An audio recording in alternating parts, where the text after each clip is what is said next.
Assalamualaikum warahmatullahi wabarakatuh. Kami dari kelompok 2 akan mempresentasikan makalah kami yang berjudul Analisis Strategik Rantai Nilai yang beranggotakan Arya Pahlevi, Hanisa, Muhammad Fari Azmi, Nova Desmayanti, dan Yuliana. Penjelasan pertama akan disampaikan oleh saya sendiri terkait dengan dasar analisis rantai nilai. Porter menjelaskan bahwa analisis rantai nilai merupakan alat analisis strategik yang digunakan untuk memahami secara lebih baik terhadap keunggulan kompetitif, untuk mengidentifikasikan semua nilai pelanggan dapat ditingkatkan atau penurunan biaya, dan untuk memahami secara lebih baik hubungan perusahaan dengan supplier atau pemasok, pelanggan, dan perusahaan lain di dalam industri. Tujuan dari analisis value chain atau analisis rantai nilai adalah untuk mengidentifikasi tahap-tahap rantai nilai di mana perusahaan dapat meningkatkan nilai untuk pelanggan atau untuk menurunkan biaya. Penurunan biaya atau peningkatan nilai tambah dapat membuat perusahaan lebih kompetitif.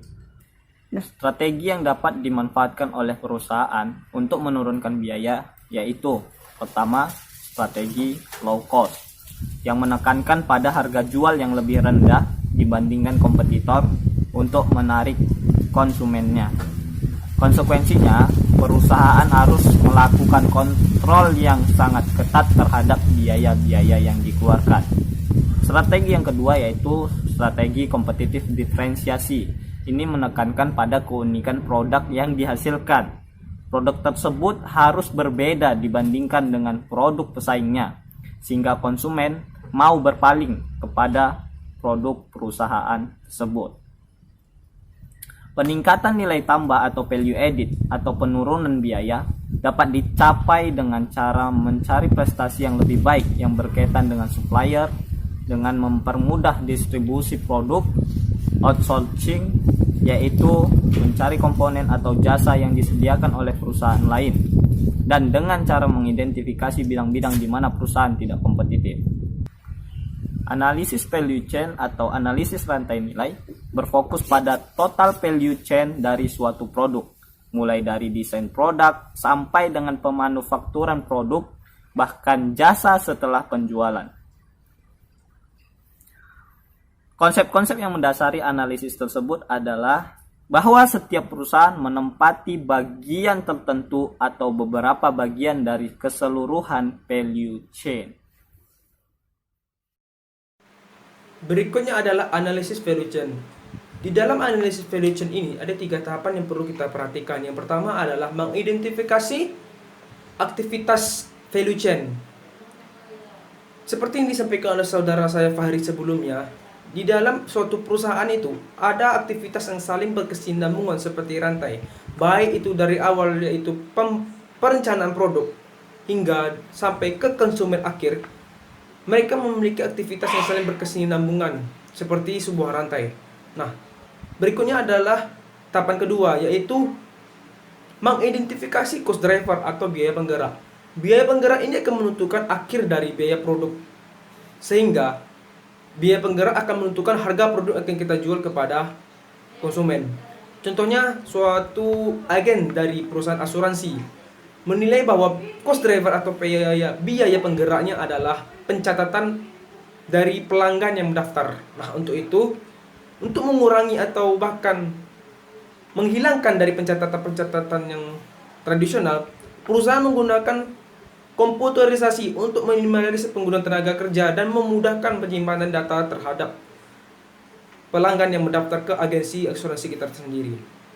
Nah, yang tahapan terakhir adalah mengidentifikasi dan mengembangkan keunggulan kompetitif dari perusahaan, baik itu diferensiasi atau cost leadership. Ada 3 tahapan yang perlu juga kita perhatikan dalam proses ini. Yang pertama adalah mengidentifikasi apakah kita di bagian cost driver atau cost leadership atau diferensiasi. Nah, untuk itu, jika kita telah menentukannya, akan mudah kita masuk ke pasar dan menjelaskan bahwa produk yang kita memiliki keunggulan berikut, sedangkan produk pesaing memiliki keunggulan yang begini. Nah, untuk itu jelas bahwa kita memiliki nilai tersendiri dalam pasar tersebut. Yang kedua adalah mengidentifikasi nilai tambah dari keunggulan kita tersebut. Contohnya pada bank. Perusahaan bank sebelumnya tidak memiliki ATM atau automatic teller machine, atau juga dikenal dengan anjungan tunai mandiri.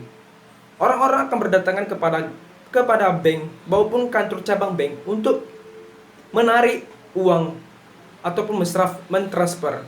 Dengan adanya mesin ATM ini tersebut, maka para nasabah akan mudah untuk melakukan pensetoran, pentransferan atau penarikan uang tanpa perlu datang ke kantor cabang atau kantor pusat bank tersebut.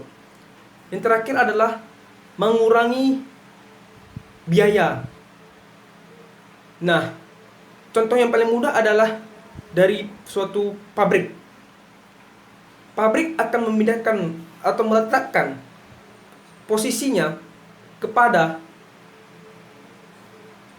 daerah yang berdekatan dengan tujuannya. Contoh, suatu pabrik itu memiliki proses pembuatan awal yang dimana dibutuhkan bahan baku. Untuk itu, letak pabrik akan berdekatan dengan daerah-daerah yang memiliki kemungkinan besar bahwa daerah tersebut akan dijadikan pemasok dari bahan baku kita. Nah, lalu bagaimana jika perusahaan yang bergerak di bidang nirlaba atau bukan di bagian tujuan utamanya bukan jasa? Untuk itu diperlukan bahwa pertama, perusahaan harus menjelaskan visi misi dari organisasi sosial tersebut untuk memudahkan dan menentukan bahwa tujuan dari perusahaan adalah bukan untuk keuntungan tetapi untuk masyarakat. Nah, yang kedua adalah mengembangkan sumber daya manusia dan sumber daya yang dimiliki oleh perusahaan tersebut. Bagaimana jika sumber daya tidak digunakan atau tidak dikembangkan, maka walaupun organisasi tersebut tidak akan bergerak maju dan hanya akan fokus kepada diri mereka sendiri. Oleh itu, diperlukannya ada pengembangan sumber daya manusia dan fasilitas dari organisasi tersebut. Yang terakhir adalah melaksanakan operasi dari perusahaan untuk melayani masyarakat. Karena tujuan utama mereka adalah melayani masyarakat. Tujuan utama mereka adalah sosial, bukan untuk kepada keuntungan laba perusahaan tersebut. Mungkin ada keuntungan, tapi keuntungan yang akan dialami bukanlah tujuan utama mereka, melainkan pelayanan kepada masyarakat, daerah yang berdekatan dengan tujuannya. Contoh, suatu pabrik itu memiliki proses pembuatan awal yang dimana dibutuhkan bahan baku. Untuk itu, letak pabrik akan berdekatan dengan daerah-daerah yang memiliki kemungkinan besar bahwa daerah tersebut akan dijadikan pemasok dari bahan baku kita. Nah, lalu bagaimana jika perusahaan yang bergerak di bidang nirlaba atau bukan di bagian tujuan utamanya bukan jasa? Untuk itu diperlukan bahwa pertama, perusahaan harus menjelaskan visi misi dari organisasi sosial tersebut untuk memudahkan dan menentukan bahwa tujuan dari perusahaan adalah bukan untuk keuntungan tetapi untuk masyarakat. Nah, yang kedua adalah mengembangkan sumber daya manusia dan sumber daya yang dimiliki oleh perusahaan tersebut. Bagaimana jika sumber daya tidak digunakan atau tidak dikembangkan, maka walaupun organisasi tersebut tidak akan bergerak maju dan hanya akan fokus kepada diri mereka sendiri. Oleh itu, Diperlukannya ada pengembangan sumber daya manusia dan fasilitas dari organisasi tersebut.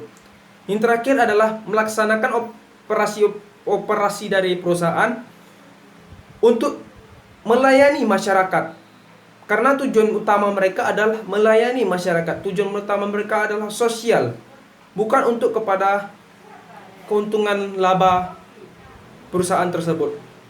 Mungkin ada keuntungan, tapi keuntungan yang akan dialami bukanlah tujuan utama mereka, melainkan pelayanan kepada masyarakat. Analisis value chain untuk keunggulan kompetitif. Analisis value chain merupakan analisis aktivitas yang menghasilkan nilai, baik yang berasal dari dalam dan luar perusahaan. Konsep value chain memberikan perspektif letak perusahaan dalam rantai nilai industri. Analisis value chain membantu perusahaan untuk memahami rantai nilai yang membentuk produk tersebut. Nilai yang berawal dari bahan mentah sampai dengan penanganan produk setelah dijual.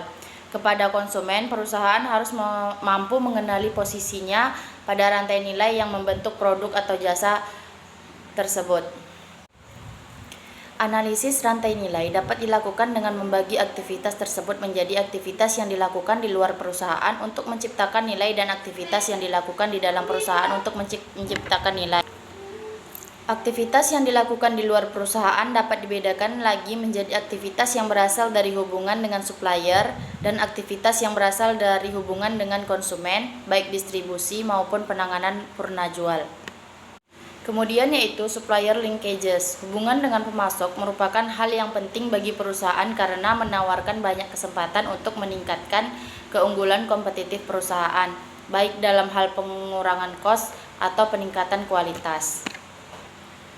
Perusahaan di Jepang telah lama menyadari hal ini. Mereka membentuk keiretsu, yaitu suatu jaringan kompleks yang dipimpin oleh satu perusahaan besar, Tezuka, tahun 1997. Keiretsu ini dibagi menjadi dua, yaitu keiretsu horizontal dan keiretsu vertikal. Keiretsu horizontal ini merupakan suatu jaringan yang terdiri dari perusahaan yang bergerak di bidang usaha yang sama. Sedangkan keiretsu vertikal merupakan suatu jaringan yang berdiri dari satu perusahaan dengan pemasok-pemasoknya. Nah, kalau keiretsu vertikal ini dipimpin oleh satu perusahaan besar seperti Nissan, Toyota, dan Honda. Perusahaan-perusahaan di Jepang juga berusaha mendekatkan pabrik mereka dengan supplier secara geografis. Letak perusahaan dengan supplier berdekatan, tindakan ini dapat mempermudah koordinasi, memperlancar komunikasi, dan merupakan sarana yang menunjang dalam menjalankan manajemen GIT. Selain itu, dipandang dari segi biaya, dengan memperpendek jarak antara produsen dan supplier ternyata mengurangi biaya yang terjadi. Customer linkages. Perusahaan juga harus mampu membangun hubungan yang baik dengan distributor dalam hal memasarkan produk mereka dan terus menjaga kepuasan konsumen. Perusahaan harus mampu mengidentifikasi distributor yang dapat memberikan nilai bagi produk mereka. Kumar tahun 1996 menyatakan bahwa manufaktur dan retailer harus memandang pihak yang lain sebagai partner yang sederajat, supaya masing-masing pihak merasa sama-sama memiliki keuntungan dari hubungan tersebut. Hubungan sebagai partner mensyaratkan adanya rasa percaya kepada partner sehingga mereka bisa bekerja sama untuk meningkatkan nilai produk tersebut dan dapat menawarkan produk dengan harga yang rendah. Kumar tahun 1996 menunjukkan retailer yang mempunyai tingkat kepercayaan yang tinggi kepada manufaktur ternyata menghasilkan volume penjualan yang lebih tinggi 78% dibandingkan retailer yang mempunyai tingkat kepercayaan rendah kepada manufaktur. Secara umum, kinerja perusahaan yang mempunyai tingkat kepercayaan tinggi kepada produsen secara signifikan lebih baiki dibandingkan perusahaan yang mempunyai kepercayaan yang rendah. Nilai yang berasal dari hubungan dengan konsumen dapat membedakan antara perusahaan yang mampu menguasai pasar dengan perusahaan yang gagal. Hal ini dapat dilihat pada dasar sepeda motor di Indonesia. Motor-motor yang berasal dari Cina menyerbu pasar Indonesia, mencoba untuk merebut pangsa pasar yang didominasi motor Jepang. Perusahaan motor yang berinduk ke Jepang seperti Honda, Suzuki, dan Yamaha bereaksi dengan cara memberikan pelayanan purna jual yang baik kepada konsumen.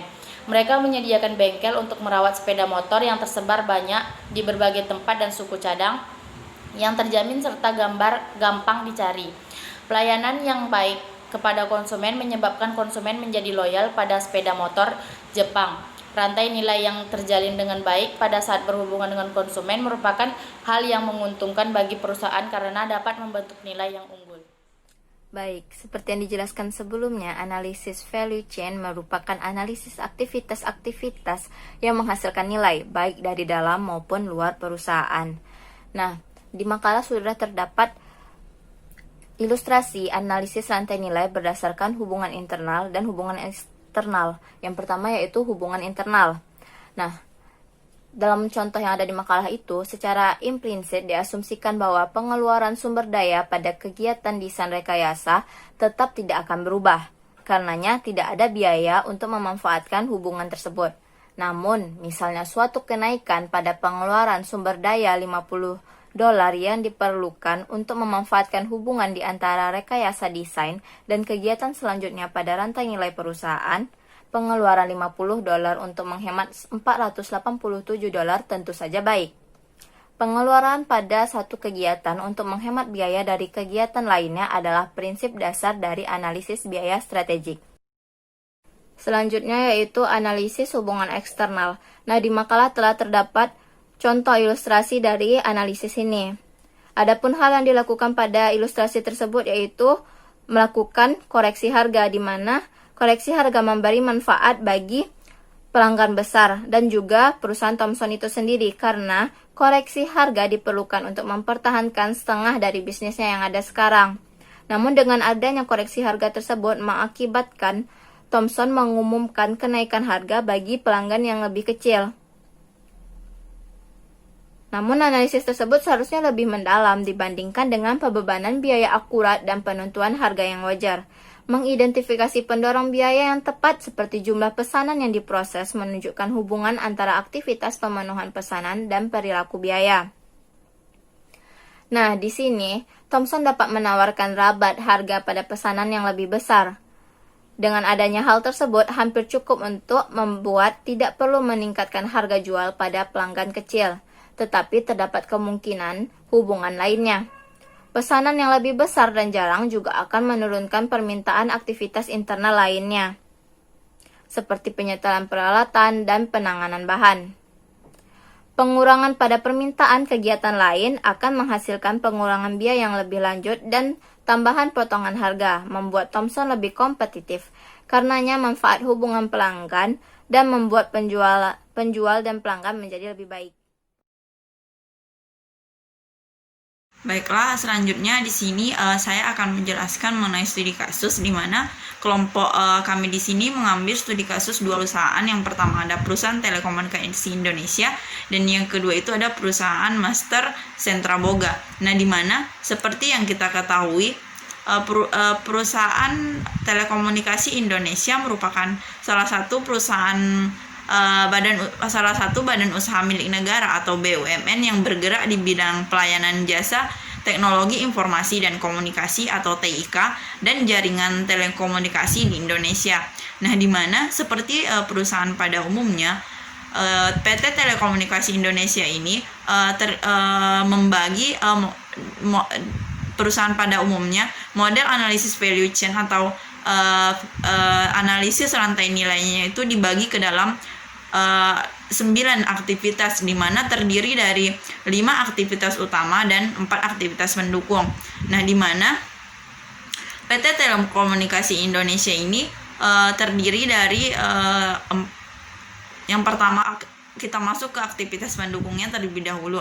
Nah, di mana PT Telekomunikasi Indonesia ini yang aktivitas pendukungnya itu yang pertama ada firm infrastruktur atau infrastruktur perusahaan di mana Telkom di sini menjawab tantangan global market dengan melakukan transformasi menuju bisnis digital. Tujuannya adalah agar tetap tumbuh secara kompetitif dan berkelanjutan. Nah, di mana di sini dia memperkuat infrastruktur broadband-nya baik secara coverage maupun kapasitas melakukan ekspansi secara internasional. Nah, selanjutnya itu yang kedua, aktivitas yang kedua ada Human Resource Management atau manajemen sumber daya. Nah, di mana di sini perusahaannya itu terdiri dari manajer senior, manajer, terus tuh ada media, terus ada pengawas dan lainnya. Dimana total dari Human Resource Management itu untuk perusahaan induknya sendiri terdiri dari 23.154 orang, dan untuk anak perusahaannya sendiri terdiri dari 5.596 orang. Nah, selanjutnya bagaimana sih PT Telekomunikasi Indonesia ini mengukur sumber daya manusianya, di mana PT Telekomunikasi Indonesia mengukur kinerja karyawannya menggunakan kompetensi based human resource management, dan juga untuk menentukan tingkat gajinya itu, dan membangun kompetensi dan sebuah master plan untuk memberikan arahan bagi sumber daya manusianya. Nah, selanjutnya bagaimana sih pengembangan sumber daya manusia di PT Telekomunikasi Indonesia itu sendiri? Yang pertama, pengembangan kepemimpinan dan pembinaan karyawan. Terus yang kedua, melakukan pencapaian corporate strategic goal. Nah, selanjutnya itu mengurangi kesenjangan kompetensi karyawan melalui penilaian dan evaluasi CBHRM. Nah, selanjutnya bagaimana sih telekomunikasi memberikan penghargaan terhadap karyawannya? Nah, di mana PT Telekomunikasi Indonesia ini memberikan penghargaan kepada karyawan yang berprestasi guna untuk memotivasi dan terpacu dalam melakukan roda aktivitasnya. Selanjutnya pengembangan teknologi di PT. Selanjutnya aktivitas pendukung yang ketiga ada teknologi development atau pengembangan teknologi. Nah, di mana di sini Telkom mengembangkan jaringan akses berbasis fiber optik hingga akhir tahun 2014 mencapai 13,2 juta home pass, dan membangun fiber to building untuk membangkitkan bisnis fixed lainnya. Yang kedua itu membangun 15.556 BTS, di mana 75% BTS-nya itu 3G dan 4G. Nah, selanjutnya itu membangun 170.000 titik akses WiFi, dan yang keempat itu Telkom Group di sini didukung dengan jaringan backbone yang superior hingga nantinya menjangkau seluruh wilayah Nusantara. Nah, selanjutnya bagaimana sih procurement atau pengadaan di dalam Telekomunikasi Indonesia itu sendiri? Nah, di mana Telkom di sini menerapkan procurement dalam sistem pengadaan barang dan jasa, sehingga diharapkan bisa menghemat capital expenditure-nya sebesar 20%. Nah, selanjutnya itu untuk aktivitas utamanya. Untuk aktivitas utamanya itu yang pertama ada aktivitas inbound logistik. Nah, di mana di sini PT Telekomunikasi Indonesia dalam pengadaan barang dan jasanya menerapkan seperti yang kita ketahui tadi, menerapkan secara digital melalui sistem procurement tadi. Nah, selanjutnya aktivitas utama yang kedua itu ada operation atau operasi. Nah, di mana Telkom di sini mengadakan perkembangan terhadap infrastruktur jaringan yang terbagi menjadi dua, yakni jaringan nasional dan jaringan internasional. Nah, selanjutnya ada outbound logistik, di mana barang dan jasa untuk PT Telekomunikasi Indonesia ini ditempatkan di gudang. Nah, selanjutnya ada marketing and service. Nah, di mana dalam marketing and service-nya di sini Telkom terdiri dari beberapa market. Yang pertama itu ada namanya Plaza Telkom, terus yang kedua ada contact center, ada partnership store-nya, ada feet on the street, dan yang ada website dan sosmed dari PT Telekomunikasi Indonesia itu sendiri. Selanjutnya itu ada service. Bagaimana sih service yang dilakukan oleh PT Telekomunikasi Indonesia itu sendiri, di mana kita mengetahui bahwa PT Telekomunikasi dalam bidang service itu menganut filosofi yakni always the best atau selalu memberikan yang terbaik. Nah, di mana memberikan beberapa pelayanan. Yang pertama ada namanya Telkom PSTM, yang kedua ada Telkom SMS, ada Telkom DID, ada Telkom Premium Call, ada Telkom Vision, ada Telkom Astinet, ada IndiHome dan lain-lainnya. Nah, selanjutnya itu masuk ke perusahaan kedua, di mana perusahaan kedua di sini adalah PT CP Master Sentra Boga. Di mana CP Master Sentra Boga ini adalah perusahaan yang menjual beraneka ragam produk berupa bakery ingredient atau bahan-bahan pembuat roti atau pembuat roti atau kue. Nah, di mana seperti buttercream, baking powder, breadcrumb, emulsifier, maizena dan lain-lainnya. Nah, seperti PT Telekomunikasi Indonesia tadi, CP Master Sentra Boga ini terdiri dari 4 aktivitas pendukung dan 5 aktivitas utama dalam analisis value chain-nya atau analisis rantai nilainya. Yang pertama itu aktivitas perusahaan, di mana aktivitas perusahaan CP Master Sentra Boga ini menggunakan surat rekap dan laporan-laporan sebagai alat kontrol kegiatan operasional perusahaan secara efektif dan efisien. Dan yang kedua itu memiliki struktur pelaporan formal yang sederhana sehingga memudahkan aliran informasi dari direktur kepada karyawan maupun dari karyawan kepada direkturnya. Nah, selanjutnya itu menggunakan media sosial dan telepon sebagai alat pertukaran informasi dalam perusahaan secara efektif dan efisien. Yang kedua, menjunjung tinggi budaya kekeluargaan sehingga direktur dan karyawannya ini saling memperlakukan satu sama lain seperti keluarga. Nah, selanjutnya itu masuk ke manajemen sumber dayanya, di mana di sini PT Sentra Boga merekrut karyawan baru menggunakan referensi dari karyawan yang lama atau membuka lowongan pekerjaan di koran. Nah, selanjutnya itu memberikan pelatihan kepada sales dan staf produksi dalam perusahaan. Yang ketiga, memberlakukan kebijakan kompensasi berupa bonus setiap bulan kepada seluruh karyawan untuk memotivasi karyawan dalam bekerja. Yang keempat itu memiliki tingkat turnover karyawan yang rendah karena lingkungan kerjanya itu yang nyaman, dikarenakan lingkungan kerja yang nyaman.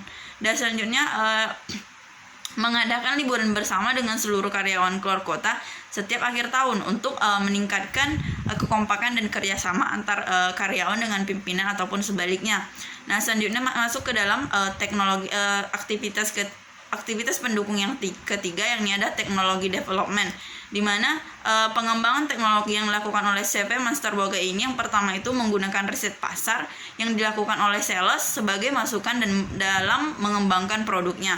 Nah, selanjutnya melibatkan dan mempertimbangkan saran atau masukan dari pelanggan dalam mengembangkan produk. Yang terakhir itu memiliki koneksi dengan pelanggan dan pabrik kemas untuk mengembangkan produk sesuai dengan kebutuhan dan keinginan pasar. Nah, selanjutnya untuk pengadaan barang dan jasanya itu sendiri, yang pertama melakukan sistem pembelian bahan baku shortening setiap 2 hari sekali, karena lokasinya itu dekat dengan supplier. Nah, selanjutnya itu membeli bahan baku shortening kepada supplier dengan harga yang lebih murah dan kualitas yang lebih baik. Nah, yang ketiga itu memiliki hubungan baik dalam jangka waktu yang panjang dengan supplier sebagai distributor tunggal. Yang terakhir itu memiliki alternatif supplier lain untuk meminimalkan ketergantungan pada satu supplier. Nah, selanjutnya untuk inbound logistiknya di sini PT Master Boga melakukan inspeksi terhadap kualitas bahan baku. Ya, untuk operasinya di sini menggunakan sistem dan formula produksi yang dimiliki secara efektif, dan untuk outbound logistiknya melakukan sistem pengelolaan di gudang, pengelolaan FG di gudang secara efektif. Dan untuk melakukan marketing dan salesnya itu sendiri melakukan riset pasar secara efektif untuk mengidentifikasi kebutuhan atau peluang dalam pasar tersebut. Yang masuk aktivitas pendukung terakhir yang yakni konsisten dalam menghasilkan buttercream dengan kualitas yang baik. Nah, mungkin itu saja yang dapat kami sampaikan. Lebih dan kurang kami mohon maaf. Assalamualaikum.